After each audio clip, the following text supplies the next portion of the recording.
Hi, Rory. Hello. Are you good today? I'm very well, thank you. Good. I'm so happy to see you. And I'll start by saying thank you for making such a beautiful album because I think at this point we really need some good music in our lives, don't we? We Oh, need bless you. something to Thank you so much. inspire us. Thank you.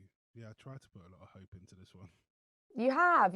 And I don't know about you, but like this last 12 months, I've really leaned on music to at times like elevate me or just kind of calm me down. What have Yeah. you been listening to that's been making you feel good? I've tried, do you know what? I found myself in situations where I feel very manic over the last year or so. I guess due to like trying to navigate this kind of new record and everything coming together, and also like trying to be a dad at the same time and look after a 3-year-old, and Mhm. things get a bit much now and again. So I found myself trying to find like a calm place in music and going back to like Radiohead records and stuff like that. And just stuff where I Nice. can like come upstairs sometimes and turn the lights off and put some music on, and I just lay down for a bit and let's put on something calming. Yeah, I've been the same. I've been listening to a lot of Fleet Foxes because Have you? that's been very zen for me actually. Fleet Yeah, Foxes they when had the a new kids are in record out bed. actually, I think quite recently, didn't they? Yeah, called Sure. I mean, I've literally played that album back to back non-stop for the last Yeah, couple of months. It's yeah, so gorgeous. And I think most people are sort of that, what we're living through is having the same effect that we need to actually be calmed down and actually as things maybe start to get a little bit more, whatever you want to call it, normal or whatever, I've been starting to introduce a little bit more oomph into my listening collection. Like Royal Blood have been sneaking in there a bit as yeah, well, which has yeah. been really nice. So you made this new album. What was it? Just at the start of the pandemic? It was as it all It, sort of kicked off. it was all written before that, which I'm really glad of because I don't know how it might have been a bit more of a depressing record. I don't know. Uh, But yeah, we went out to a place in Tennessee called Gallatin, which is like some kind of out in the middle of nowhere kind of Hicksville place. Uh, but this amazing studio to record this record, and literally as we got there, they announced the pandemic, and I booked out 3 weeks to record this record, and I was like, that's enough time to record a record. We'll be fine. And then they were like, oh, you've got to spend 2 weeks in quarantine. So you actually have like 6 days to record the record, which is quite a lot of pressure, like, It's a lot of pressure. I mean, did that make you focus more? Because sometimes if I've got a deadline, if I'm writing or whatever, that motivates me. That helps. yeah. I think we all just spoke. I mean, I took my bass player and my keys player from my band over with me, and we set up with a drummer from over there and a guitarist from LA, and we were like, the only way this is going to happen is if we just set it up like it was kind of a live gig in the studio and just play the record from start to finish. And that's how we did it. And Yeah. by like day 6, the evening of day 6, just before our flight, we finished the last song. God, that must have felt so good. And that's such a wonderful old school approach because, of course, loads of bands back in the day, that was kind of their only option was to just Yeah, play yeah, live. And often those old records have that feel about them. And that makes a lot of sense now, having listened to a lot of your album is it has that feel about it that, there's some energy and electricity in there because you've got to kind of yeah. get it done in that moment. Yeah, I mean, it made me think about stuff differently. Like the booth, when you're in like a vocal booth and it's just you and a producer. Sometimes it's a really lonely place, and like I tend to like record my vocals in the dark and stuff, and it's kind of like it's almost not that fun sometimes, and like just doing it with a group of people that you can vibe off and you can actually look at in the room and you're playing together at the same time. It made me think, why have I not done this before? And will I ever record an album differently? That's Because exciting. because it was so much fun. Like, and we did like Yeah. add a few bits afterwards, but most of what you hear in this record is just like one takes. And we need more fun. Like Yeah, life gets so serious, doesn't it? very, And we all take very, it really seriously. Like everything's got to be yeah, so serious. And I'm going to take this moment really seriously, guys. And it's yeah, like, are we not missing the point of it? Like, isn't yeah, a lot of it meant to be fun? Like I yeah, feel like that as I've gotten older, like when you're a kid, everything's fun, isn't it? You'll know that from being a dad. It's just like your main objective when you get out of bed is where's fun. I'm gonna, my son is just looking for fun relentlessly to the point where I'm like tearing my hair out, like Yeah. begging him to put his shoes on, but he is Yeah. seeking out fun, and we sort of forget about it.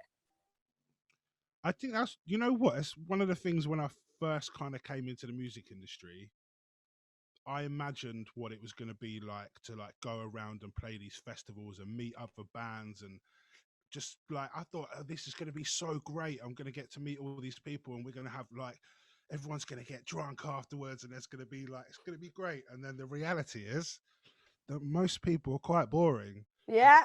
and, and like nobody really wanted to talk and have a drink after the show, and you know, a lot of artists are just like kept in their own sort of little bubble, and I'd like kind of want to encourage people to be a bit more fun like that.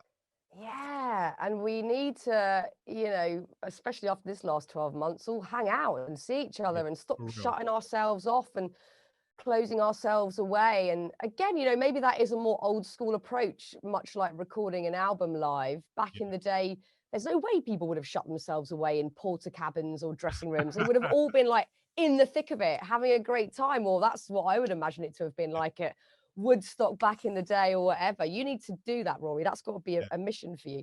So you came back from the States, and then the world pretty much sort of stopped by that point, early 2020. So what have you been up to the last 12 months? How have you found that?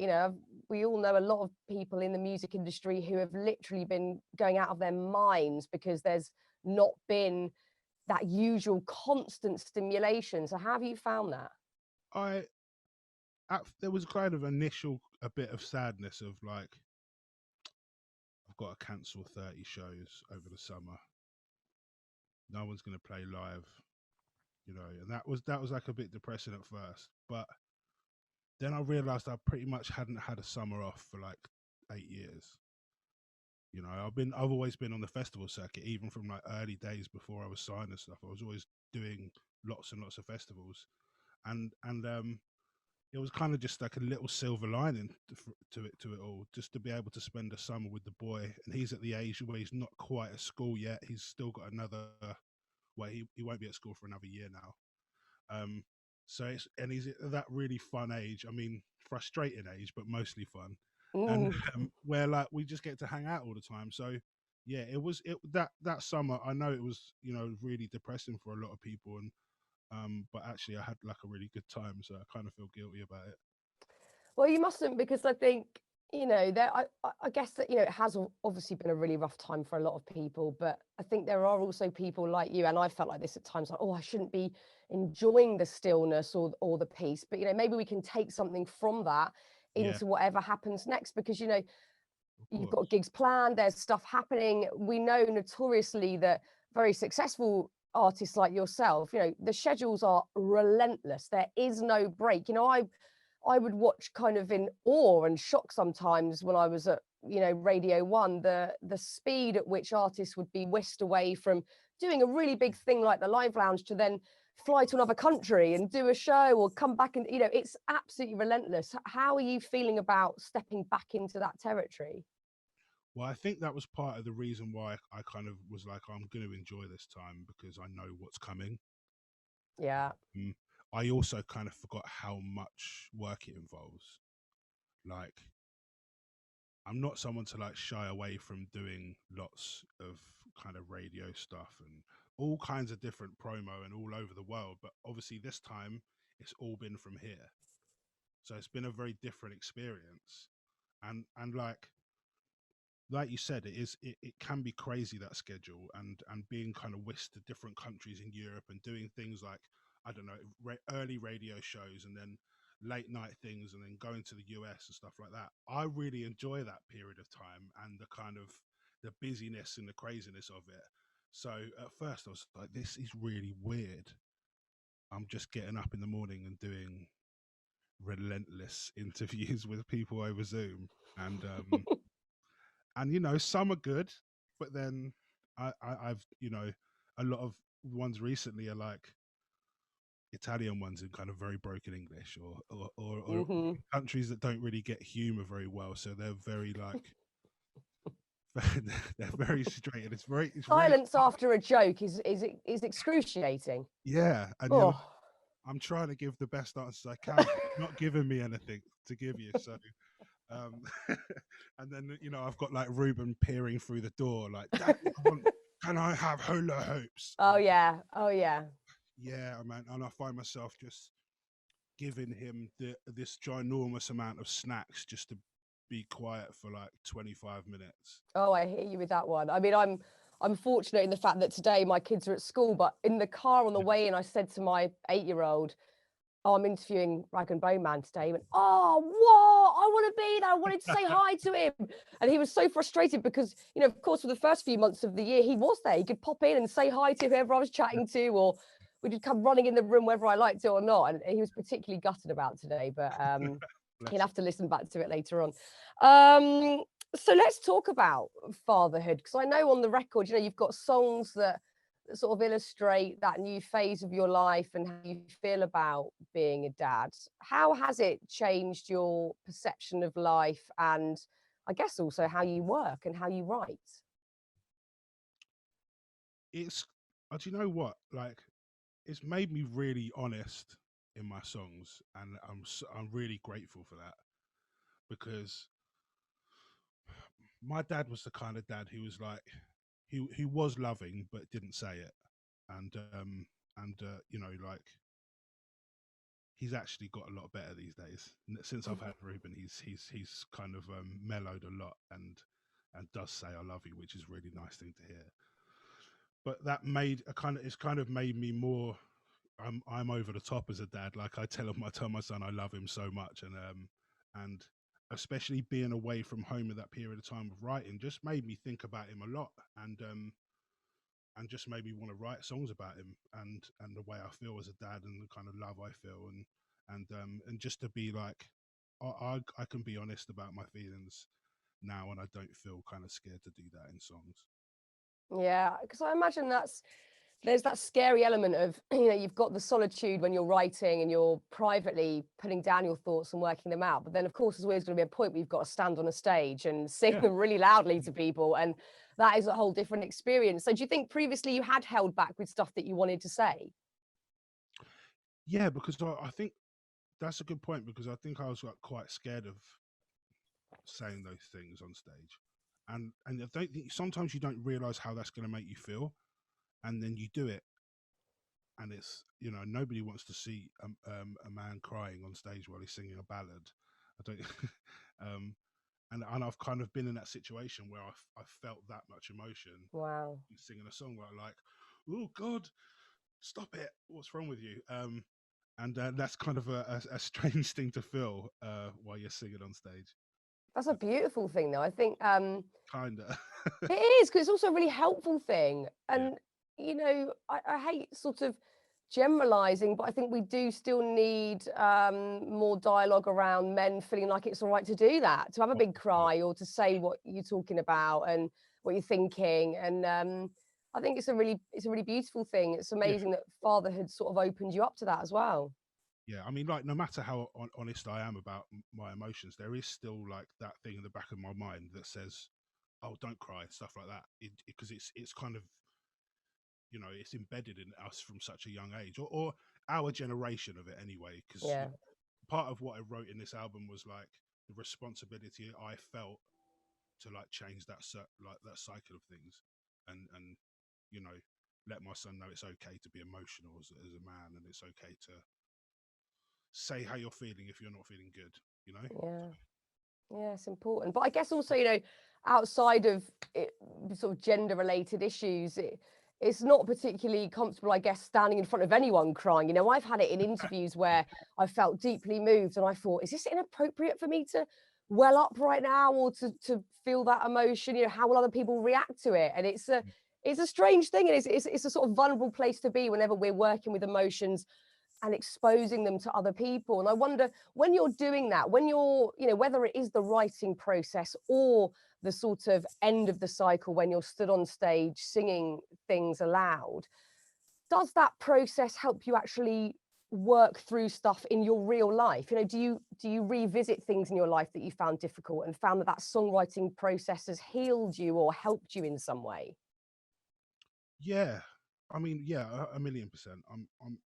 There's a song that I wrote on this album called "Talking to Myself," and I didn't want to put it on the record because it was kind of brutally honest about like a kind of small blip and in a period of my life where I just didn't feel good and was having issues with my relationship, and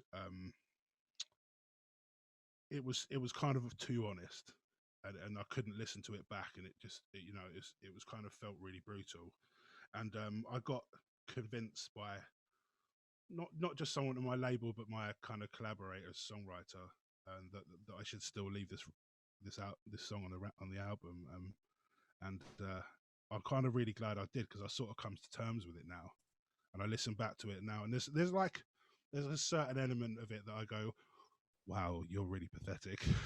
No. But like, but it's made me see a different side of it, and it's made me feel Mm.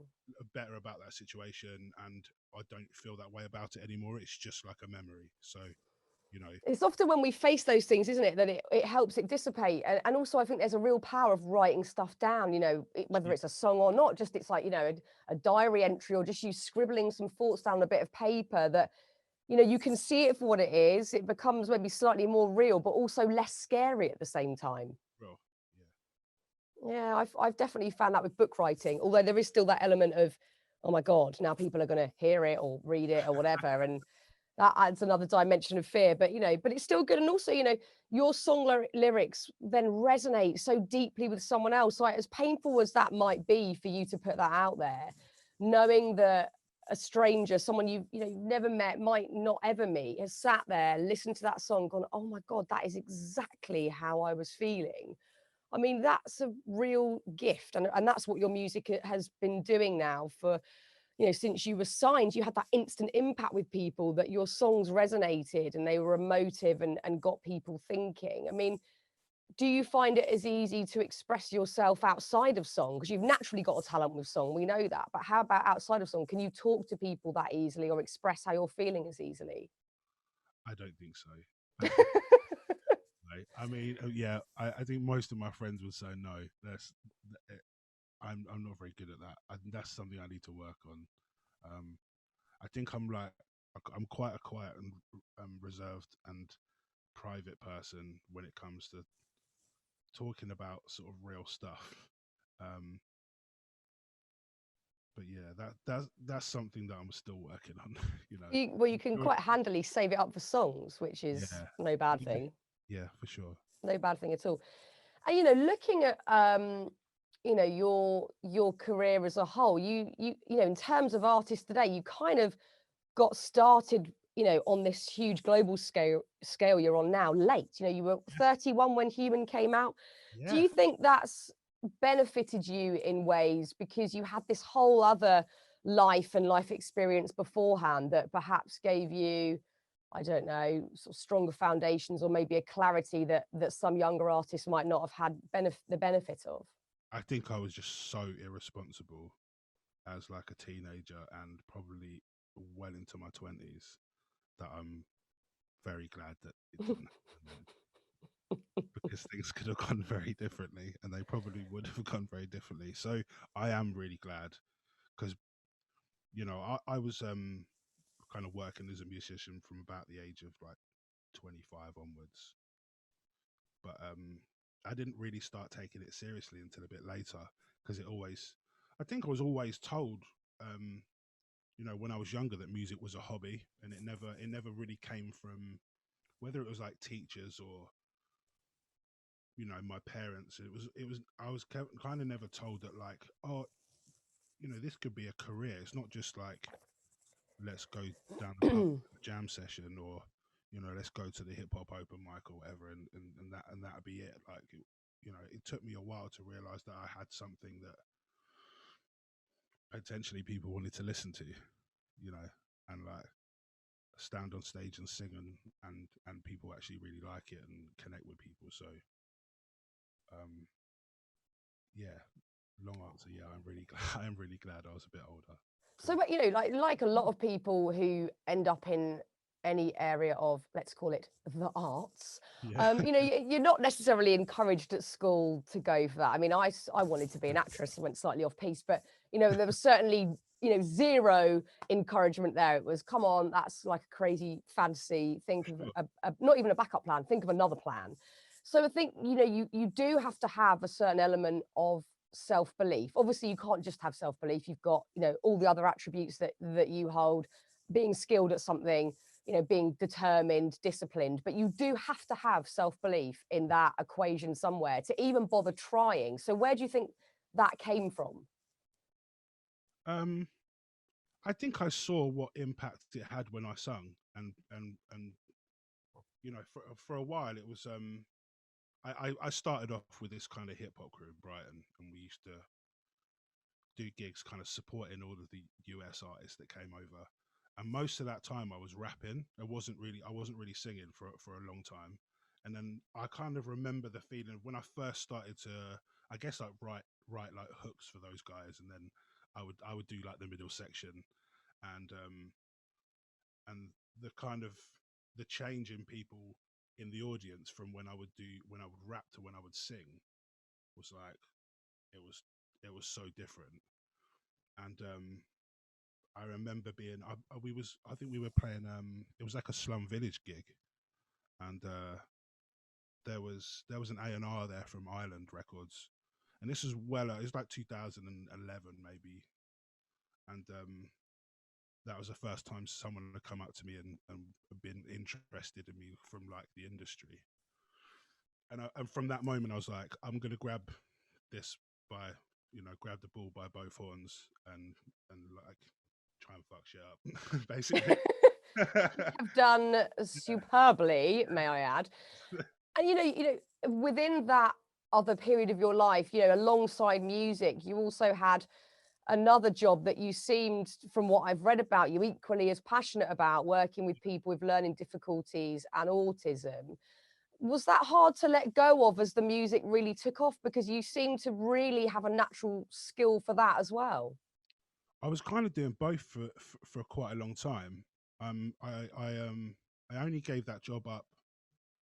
I think I got a publishing deal that basically that meant that I could go fully into music. That meant that I could give up my day job and spend all the time making music. And I guess that was around 2013 or something. And but before that, I was just doing both at the same time. It was kind of difficult, but I kind of didn't want to let go of either. There was a point where it was kind of like, this is one or the other. You either have to give up one because you can't afford to do both. And, yeah, I'd still kind of miss it. But the reason I got into that job in the first place is because it was something really natural to me.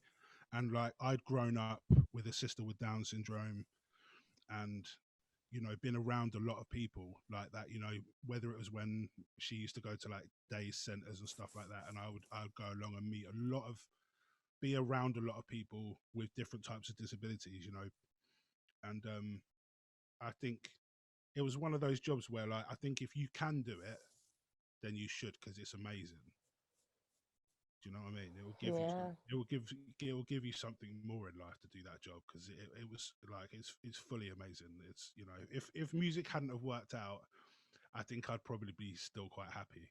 Yeah, it's a beautiful thing. And I think also it just adds to, the benefit of you having had that life experience first, that I'm imagining there's a certain level of clarity now where you just don't buy into the bullshit that can, of course, come along with Yeah. what this industry has to offer, because there's that weird element of fame. How did you transition into that sort of area of life, and how did that feel? Do you know, it was so weird at first, being in rooms full of people, and I guess you've probably seen it a lot, where someone's kind of like, I guess the new thing, or the new hot thing in the industry, or whatever, and being like almost like being paraded around like a show pony at some points. Yeah. Like, this is such and such. Meet this person and this person. You're like, did I really get into music for this? Mm. Like, I don't know who these people are. I'm like, can I just go home now? That's Like, the attitude to have. I like it. yeah, and you know what? I've just got better and better over the years of being like, I'm going home. Yeah. See ya. Bye. Yeah, and Yeah. between like making music and then being on stage and a few things that are necessary in between, anything else, I'm like, I'm out, man. Like I got really good at saying no. That's And also, you're a dad. You've got, you've got to yeah, divide your time up yeah, differently these days. yeah. I've kind of had to do that recently. We were meant to do this last week, I think, but I I had a night where Ruben was up at like 2 and 3 and 5, Oh, mate, I've been there. and then was up talking to like German radio presenters at like 7. And Horrible. by the time I just wrote my manager and I was like, I'm really sorry, but I have to go to sleep. No, I just I get you. took my boy to nursery and I was like, I'm out.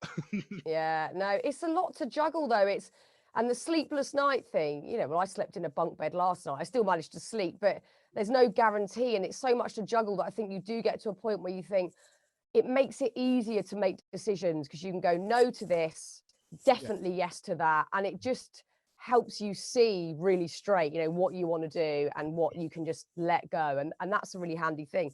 And of course, you know, the strangeness of all of a sudden everybody knowing who you are and there being that excitement around you, of course, doesn't just affect you and how you go about your business, but of course, the people that have been in your life the whole time. You know, how did you find that and the circles of friends that you were already in?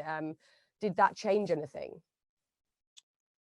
it there were certain points where I kind of lost a bit of trust in people because I guess that weren't necessarily friends, but things. There was certain things that came out at points in like newspapers where I went, that has to be that someone that I know really well because there's no way that they could get that information about me.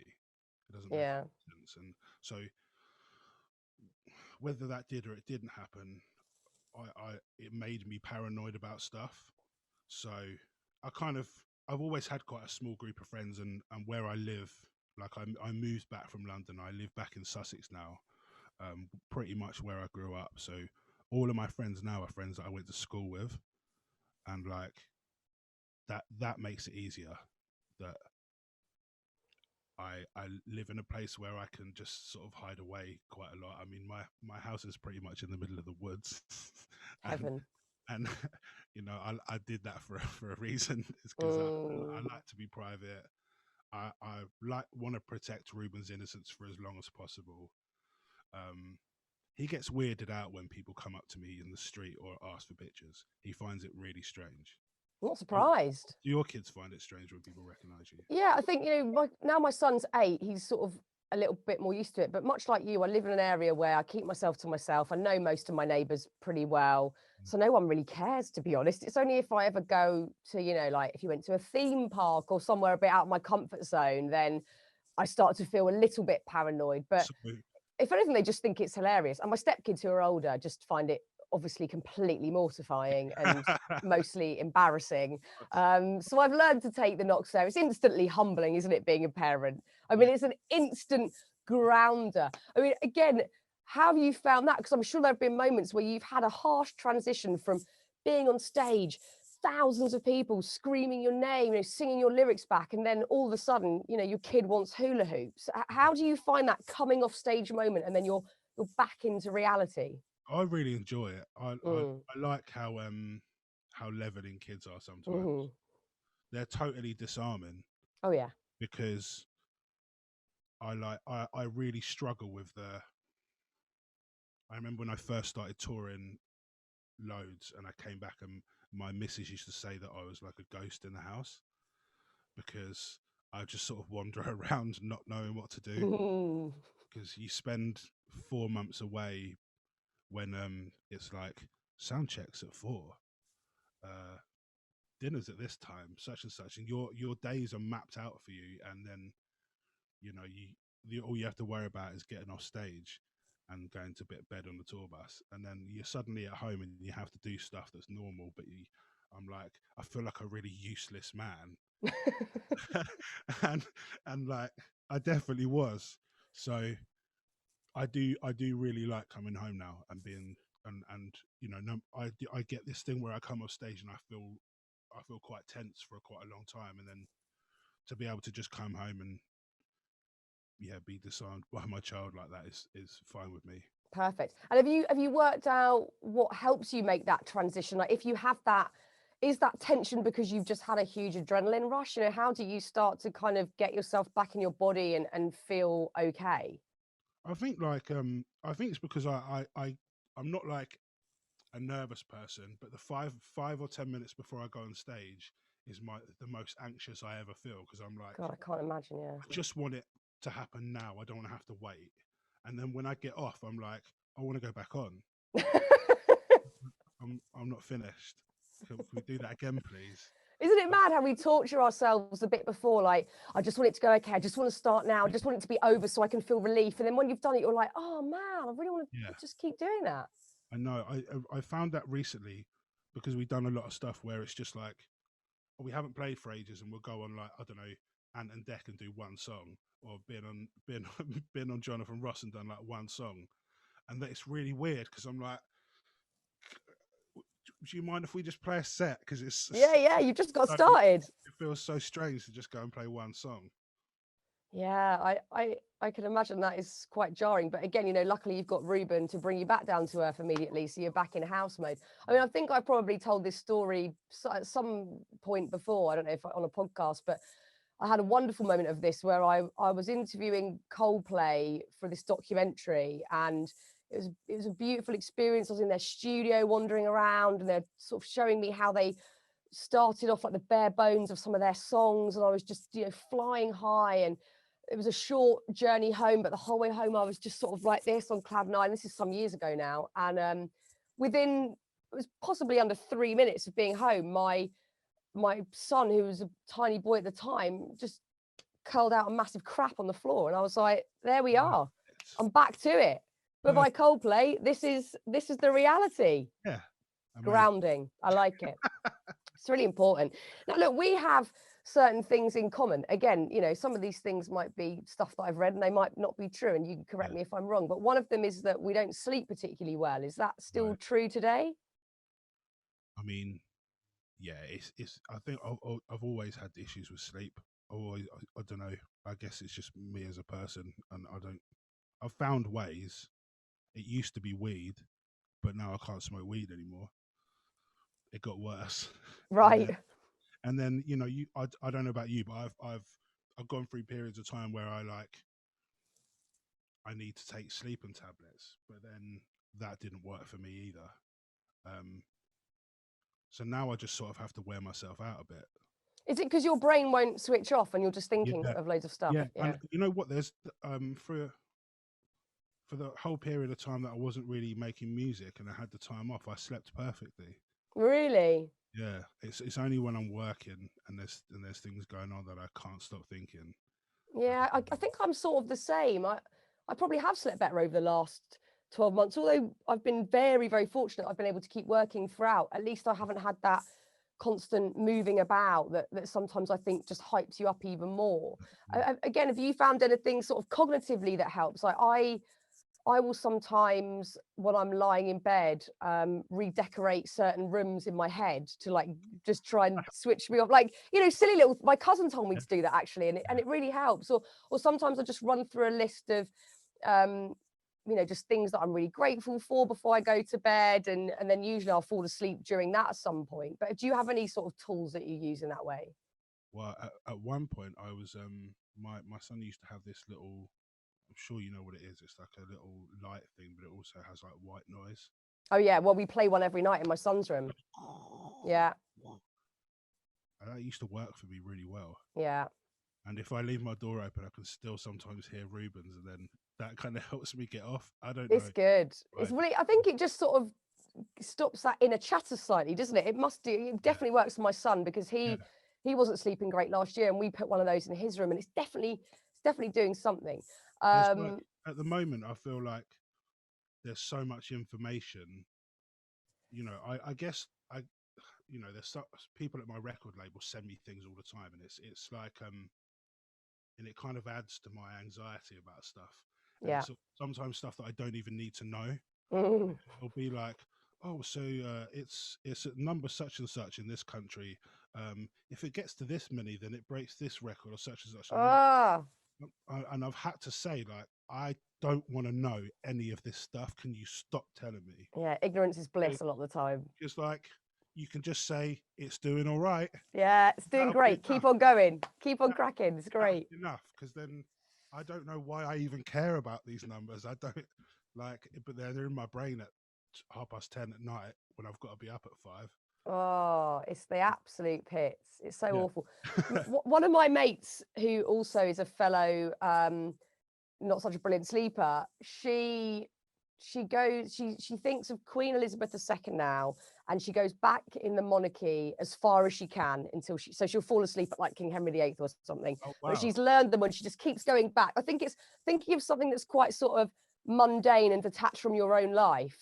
I Okay. don't know. That I might be overloading you with tips. You might just want to bin all those ideas. Anyway, the other thing that we have in common, which is maybe less obvious for me because I don't have any on my face, is tattoos. I've got a lot of tattoos, and I often like to sort of look back and think of where I got that one, how I was feeling in that moment, and some of Mm, them relate to some beautiful memories. They've marked some important times in my life. They're reminders of things that I want to be drawn back to yeah. in a sort of encouraging way. But then I also know I've got a couple that were probably earlier on in my like late teens, or my early 20s, where I wanted to feel like somebody else. I wanted to be somebody else. I wanted to feel like I was a bit wilder than I naturally am, or more interesting, or something. I was trying to lose myself and Yeah. be a different person. And I wonder for you if there is meaning behind them, and what that might be. That was my first tattoo. My first tattoo that I ever got was, I was quite awkward at school.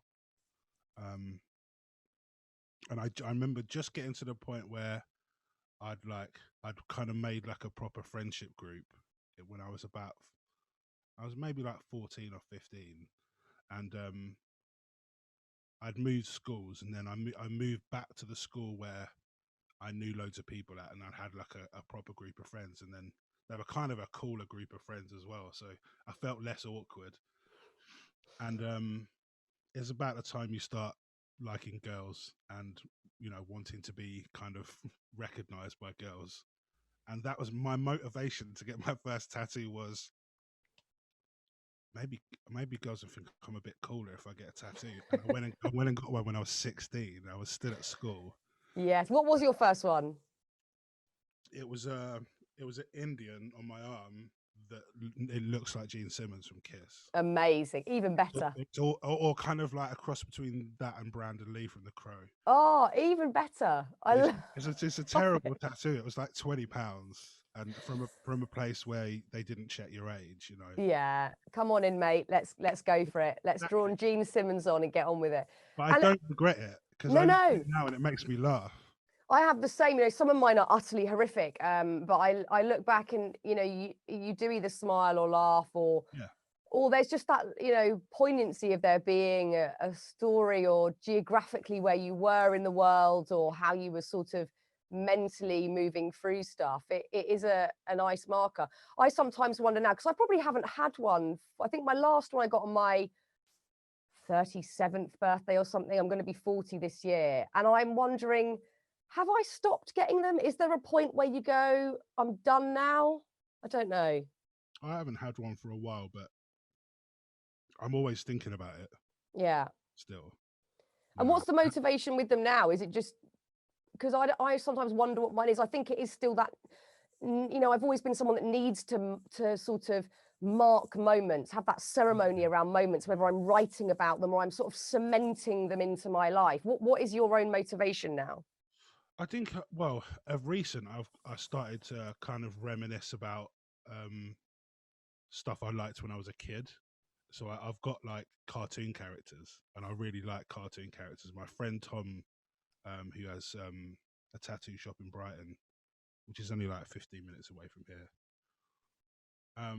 He's like really good at characters, so he's taken like characters that I loved from cartoons as a kid and turned them into something else. So I've got I don't know if you remember, there was a cartoon called Rude Dog and the Dweebs. Oh yeah, I remember Rude Dog and the Dweebs. Oh my One of my God. favourites. So I've got a big one on my chest that's Rude Dog and the Dweebs, and another one that's Cyril Snare from the Raccoons.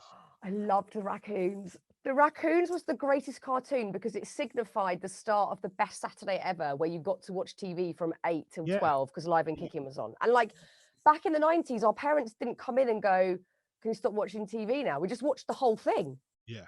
And like the best theme songs of any Oh cartoons. my God, the theme tune for the Raccoons. Yeah. And it started with that deep in the depths of evergreen or whatever it was, that voiceover that was really like punchy.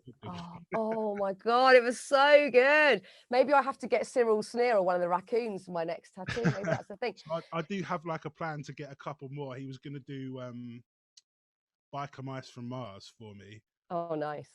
but like make it into like the mods from like Quadrophenia. Yeah, I love that. So yeah, I've got some plans, but it's just finding time really. Yeah, I like that the motivation is now that sort of element of fun because, you know, much like you, I definitely got my first probably, I don't know, 4 or 5 tattoos because I wanted to seem more appealing to other people for whatever reason. And I went through that phase of wanting to be more interesting and lose myself. And I guess there's that full sort of cycle notion where now I'm just back to going, oh, I'm quite happy just being me. You know, I don't really care if people think I'm interesting or not, or whatever's going on in their minds. And you sort of get back to almost feeling like you were as a kid, where you're like, yeah, I don't really mind what that projection of myself is to other people. So you really then, when you're having a tattoo, you're doing it for you. Yeah, of course. It's a really lovely thing. It's a really lovely thing. Where are you going to get your next one?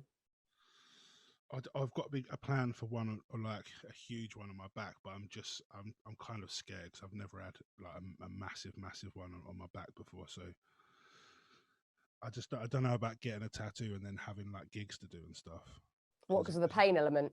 Yeah, well, I had this stupid idea on one of my first tours that I should get a tattoo of every day of my tour, Wow. and I got to number 5, and the plan was to get like small ones, but then I ended up getting like one on the inside of my left arm, one on the inside of my right arm, one on my elbow, and then one on my chest somewhere.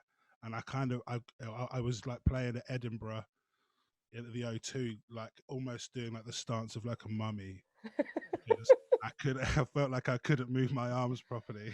Well, And this it is was it. We've got to awful. look at the It was practical awful. issues. Getting your whole back done means you are going to be sleeping on your front for like 2 weeks. Yeah, exactly. And the slaps from my child as well, you know. Oh, the back slaps from you, from Ruben, and also the fact that you're not brilliant at sleeping anyway. You've got your white noise machine, you're sleeping on your front, your kids waking up at 2. We've backtracked from that idea, I think, Rory, haven't we now? Yeah, right. We really have. So that you're hoping to do some gigs this year. How are you feeling moving closer towards that, having had such an absence of that for so long now? You know, are you feeling more excited over the sort of nervous element of getting back out there again? I feel like the fucking Roadrunner, but just on the spot. Love it. I feel like a fox with no bins to rummage in. And just like, yeah, it's always been the biggest thing about music for me is being on stage. So, and I have like a really tight knit kind of group of musicians that I've worked with, you know, since the very beginning, and we're all just like a family and love being on the road together. And it's just such a laugh all the time.